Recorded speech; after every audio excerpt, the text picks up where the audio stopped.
Terrific to be joined by Debi Lynes to talk about something we really don't want to talk about because it's negative and it's a downer, but we're gonna make it an upper. The difference between being depressed and depression. We're coming out of the winter. A lot of us are a little bit depressed because of cloudy and it's not the gorgeousness that it usually is around here. Although now we're kind of up because things are getting better. It's nicer out. We can go out. We can do things.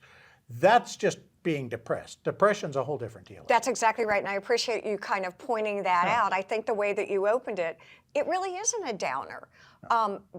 Being depressed or feeling somewhat depressed is just like the weather, right? We've got sunny days, partly cloudy days, rainy days, and we need all of those. So if our mood is up one day and down one day and sort of all over the place, that's great. That just gives us a depth of feeling.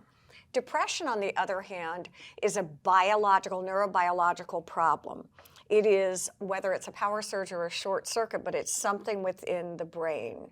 And it is oftentimes genetic, but it's this sort of trifecta of genetic, personality, and environment.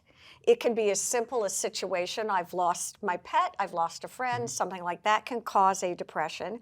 Or it can be something that, and this typically happens around puberty from about 14 on up, your brain chemistry can, again, like I said, power surge or short circuit.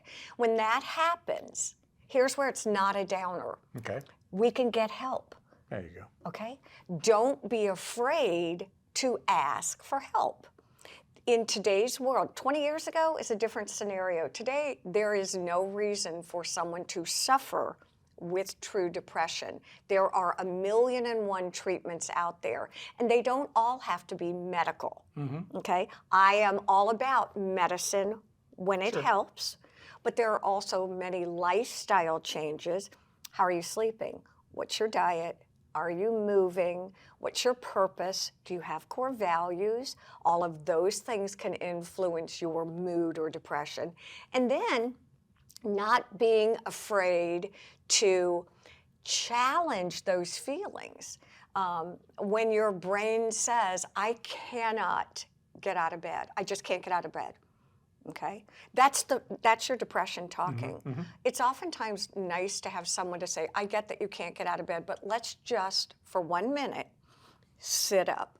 So there are a lot of things that you really can do to help challenge those thoughts. Friends and supporters then are critical. When should you, okay, now I need professional help. My friends have tried to prop me up, it's not working. When do you cross that line and seek professional? Oftentimes a professional can be the first line of defense for that. It's just, I've already told my best friend that I really feel so sad that sometimes I just wish I wasn't here. I think about taking my own life or hurting myself. Yeah, I mean, that's to me, that's a big red flag. A red flag, but don't be scared of it because a lot of people feel that, Wow, I feel that way. Now, let's go talk to someone. If in fact I feel that urge is so strong that I may act on it, then I may suggest you go to a hospital for a couple of days or nights, no treatment, we're just gonna rest. Let's just take a step back. And the reason we're doing that is safety. It's safety. It's not embarrassing, it's not that you're weak, it's not that you can't handle yourself. It's let's just, everybody, you get a good night's sleep, I'll get a good night's sleep, we'll regroup in the morning, and it makes so much sense.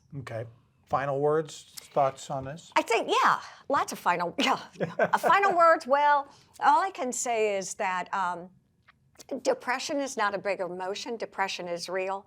Don't be afraid, to bring it up and talk about it. Sometimes opening the discussion is half the battle. Right. Good news. Good I thoughts. appreciate it. Appreciate it. Debi Lynes joining us. We're going to be back with more of the WHHI Daily News right after this.